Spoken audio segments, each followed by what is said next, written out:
And we are live. Hey, Ed, how are you? Very good. Nothing to complain about. All It's a good right, day. so this is Ed Rigsbee right here. Ed Rigsbee, the glamorous one and only Ed Rigsbee. I'm Aiden Crawford. We're from the ASSC. This is the Association Society Speakers Community. We are doing a summer series this year, and you're going to get eight one. Well, I guess not one-on-ones. I guess it'll be the two of us talking about stuff that's going to help your speaking career go forward. So we're going to avoid the fluff. We're going to go straight into actionable actions that you could apply right away to get everything going and get some money in that bank. All right, Ed, today we are talking about building authority through going to the editor and pitching to the editor. So you are the expert on this, and maybe you can tell us a little bit about how you stumbled across this as an idea like years and years ago, because this is something you've been using forever. This is a proven method. Yeah, well, sure. I'll tell you how I stumbled onto it, and then I'll get into it. Back, oh gosh, late 1980s, early 1990s, forgot one. Action Sports Retailer magazine paid me the princely sum of $100 an article for a series of 3 articles. And after they were published, I started contacting association editors and say, hey, would you like to? And at that time these were articles for the retail industry, and I mostly contacted retail associations and offered them the article. And lo and behold, tons of them started running my articles. That led me into writing more articles. That led me into finding out from the editor who selects the speakers. Sometimes it was the editor, sometimes somebody else. And that just kind of exploded from there. So fast forward um, nearly 40 years. And I'm here to say that I think that everybody should be thinking about a trade association is the gateway to an industry. So, we've talked a lot about you can either be a gig chaser, which that's fine. And every year you're going to have to put the same amount of energy into getting the same amount of gigs or possibly less. And after 20 years of that, you're probably not going to have the energy and your business is going to probably start slowing down, which Aiden, you and I have seen so many speakers where their business kind of slowed down and they didn't know why. It's just they didn't have the energy to keep The doing the pipeline marketing machine. so hard, right? You like Yeah. when everything's going great, you're not thinking about prospecting, and then when the prospects are all gone, it's like you have to start again. It's an empty pipeline. So, the alternative idea is to try to go deeper into, an industry or two or three. And, I like to call it specialize deeply, uh, diversify intelligently or strategically. And so thinking about as a professional speaker or somebody that might call themselves a professional speaker, an alternative approach might be, specialize in 2 or 3 or 4 industries and go deep. Well, how do you do that? Well, the best way is to find all of the associations in that industry and just start picking them off one at a time and start contacting the editors of the publications. Again, one at a time. And a lot of industries will have between 50 and 200 national associations. So that's the beginning of your marketing list. But then also a lot of the associations, national associations, might have up to 50 or more chapters. So you start figuring, okay, there's 50 or 100 to 200 national associations. Many of them are going to have anywhere up to maybe 50 chapters. You've got a prospecting list that's going to keep you busy for quite a long time. Rather than bouncing around industry to industry, go deep. So the thing that I've tried to convince people over the last 40 years on doing this is look at, yes, the association is the gateway to that industry, and the editor of the publications of that association is the gateway to that association. So we're talking 2 different gateways, and both are important to try to go deep. So if you're going to contact an editor, a couple things that you might want to think about. Number one, you want to call them. Um, you can email them and call them, but until you actually have a live one-on-one conversation with them, you're not going to really do what you want to achieve. But if you want to email them, that's fine. Um, you want to be able to make a relationship bank deposit, meaning I'm Mr. Ms. Editor. Here are several articles that I've created that I think would serve your members very, very well. You can either take them from my website. Here's the link. Here's the permission to reprint. There's always permission to reprint on my website. And you can adapt them for your industry, or I'd be happy to do it for you. Either way. And what I try to get editors to understand is I've got hundreds of articles on my website. They are what the industry calls evergreen. And when an editor is in a pinch, and I like to joke with the editors and go, I don't know if you've ever had this happen that, one of your members of your association promised an article and they didn't come through. And we usually get a good giggle about, yeah, that hasn't happened since yesterday. And so it's telling them when these things happen, when you need an article quick, you can go to my article bank. I have my articles listed by title and by word count. And if you need an article at whatever word count you're looking at, it's right there. And in my permission to reprint, I have this line that says permission for reasonable edit. And when an editor asks me, well, what does that mean? I go, I really don't know. Whatever you want it to mean. So I've never had it. A lot of speakers go, well, I don't want an editor to edit my work. Oh. I'm here to tell you, they will only make you look smarter than you are. I've never had an editor in 40 years make me look bad. They only make me look smarter than I am. So have your articles in an article bank. Probably your website says blog, change it to article bank. Start connecting with the associations that you're looking to as a gateway into an industry that you're trying to specialize in.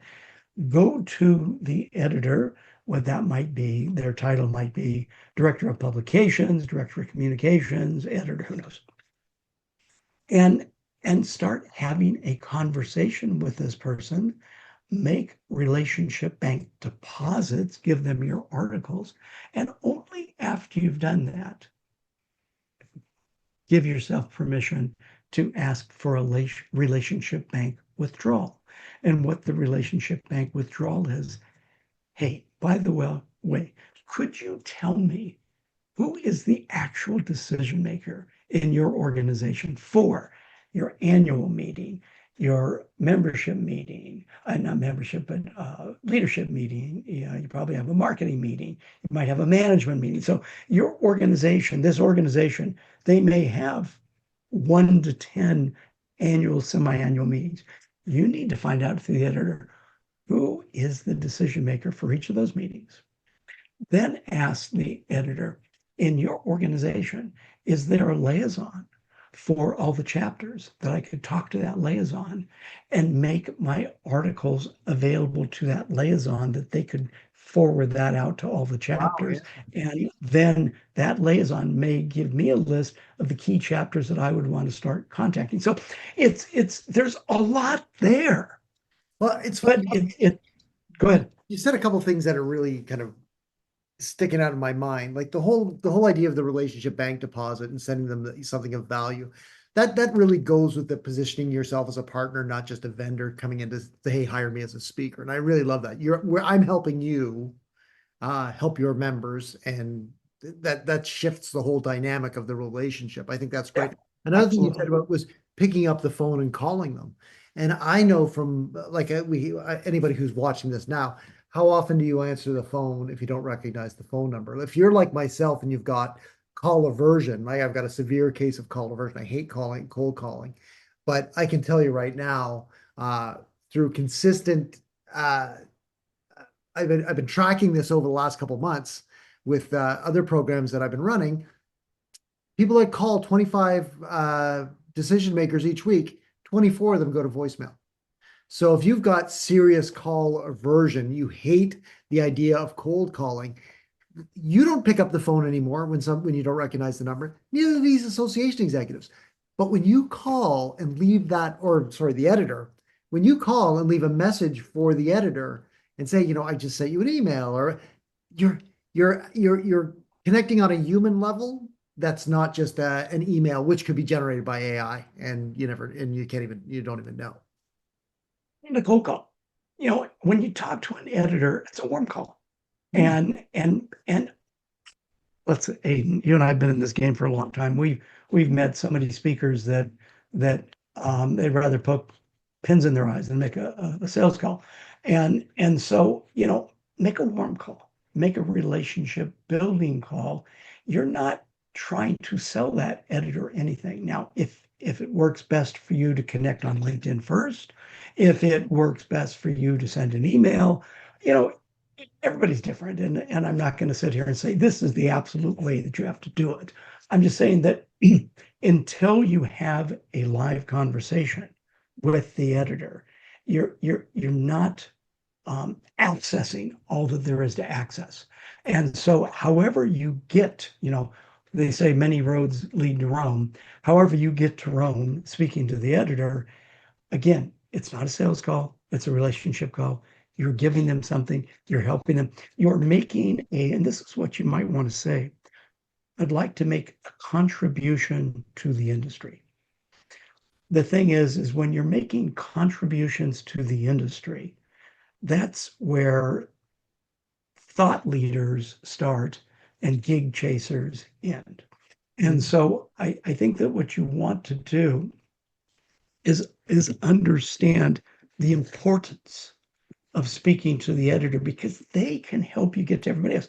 Aiden, when you said nobody picks up the phone, yeah, but when you ask the editor, hey, would you tell me who's the decision maker for your annual meeting or your annual marketing meeting, your annual leadership, whatever meeting? And they say, John Doe. Would you do me a favor? Would you just transfer me over to them? Now, you're trying to get to that person through an internal transfer, not an external call-in. An external call-in, there's gatekeepers. Internal transfer, there isn't gatekeepers. So not that guaranteed every time you're going to get through. Yeah, but you're going to have how many of the editors are now working remotely? Like I would imagine most a associations. lot of them are working remotely. But the point is their phone systems are hooked up to where it's an internal transfer. And then if you get to a live person, great. If you don't, you leave a message and you say, hey, John Jones, your editor, told me that that you're involved with working with speakers. I just got done providing a series of my articles on XYZ to help your members achieve ABC. And, the editor, John Doe, said, you're the person I like to speak to. Could you please tell me, how to communicate with you in a way that I can get my information to you? You leave that voicemail. Now you send an email. You can even say, I'm going to follow this up with an email. And probably that person will respond to the email, not the voicemail. Yeah. And that's okay. That's totally fine. Doesn't matter. So, but I was chatting on an earlier call with, well, is this the way to get to people? Is that the way to get to people? Is this the way to get to, is that, it's all of the above. You just have to try everything. Some things will work better for you. Some things won't work better for you. But the idea is if you have in your mind, the trade association is the gateway to the industry that I want to work in. The trade association is the way that I can start making contribution to the industry that I want to build authority in. And the editor is probably the gatekeeper, the gateway to that association. However you do what you do, it's fine. But if you have a strategy of knowing, that's how to do it. A lot of speakers go, well, I just send emails to who AI tells me the decision makers. Well, it's okay. I mean, you can do that. There's nothing wrong with that. And why not, double your bet The 1-2 punch. by also going to the editor? And the thing is also, think about, okay, this association is a gateway to this industry, but what about looking on that association's website? Maybe the editor can help me, maybe not. But am I looking to find out, is there a person that is the chapter liaison? Maybe the editor can help me connect with them, maybe not. But that doesn't mean I can't reach out to them, again, phone or email and or both, to talk to them about making contribution to the chapters that they're the liaison for. Don't forget, a lot of trade associations, there's a education department, and the education has a different pocket, money pocket, than the meetings department. And maybe you can do webinars. You might only get paid $500 or $1,000 for a webinar sitting on your butt at home. But again, think about it. It's a contribution to that industry. It's a gate opening, a door opening mechanism to get to the industry. Because remember, that association is the gateway to all the corporations in the industry that So- you want to pursue. So I'm buying it. I love it. I'm gonna do it. So my industry, let's say I'm targeting, let's get into a tactic that's gonna help people actually find these guys. So let's say my industry is financial services. So would I go to like ChatGPT or whatever LLM and say, give me the top 50 financial services associations in America and a direct link to their newsletter or magazine so I can at least find where those editors are? And then would that be the starting point? Or would there be another starting point? Oh, I mean, if you're an NSA member, you can always buy a subscription at Association Insight, where they have thousands of associations listed and all the information. And you subscribe for 1 year and you get your lists and then you're done. That's another way.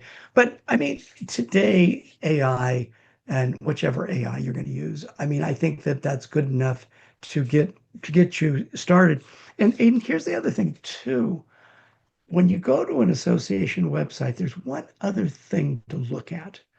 Do they have a link to affiliates?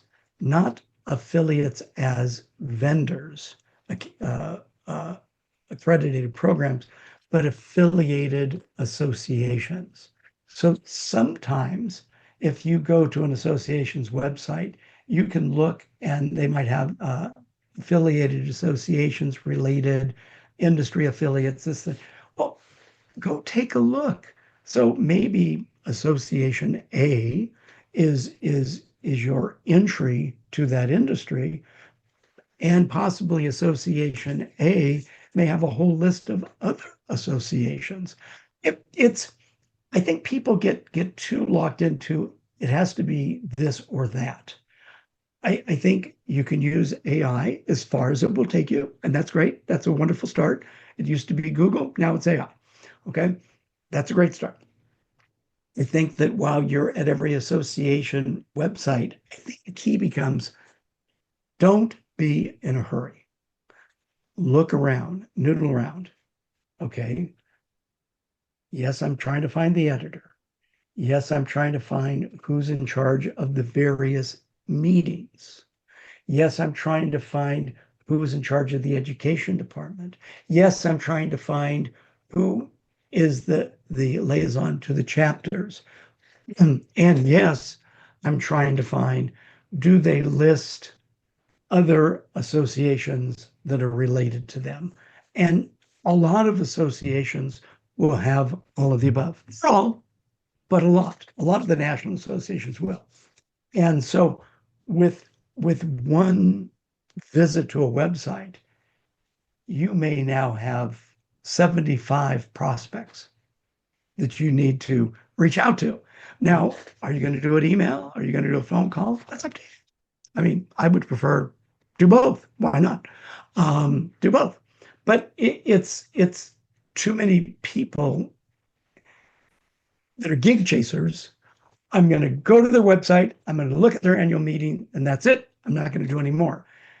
People that want to build authority in an industry and use an industry and association as the gateway go, well, wait a minute. There's so much here at this association's website for me if I just take the time to work it. And so many people, bright shiny object, bright shiny object, bright shiny object. I want to go to the next, to the next, to the next, rather than doing, and let's call it what it is. It is the grunt work.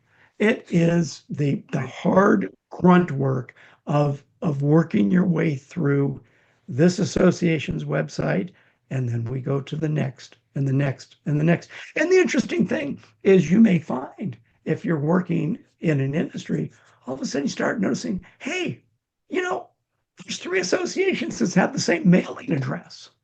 Why is that? Well, we talked about that before on our calls. It's because it's an association management company that's running them. And so now you got, go to the association management company, start building a relationship with the meetings person, start building a relationship with the editorial person, start building a relationship with the account executives. So it's the idea is while you're trying to find business, if you want to go deep in an industry, also find ways to contribute to that industry, which will probably lead to business, which will lead to your credibility. And as you get published and they start hearing your name and you're on this program, you're on that program, you're in this magazine, that magazine, all of a sudden what happens? People start calling you.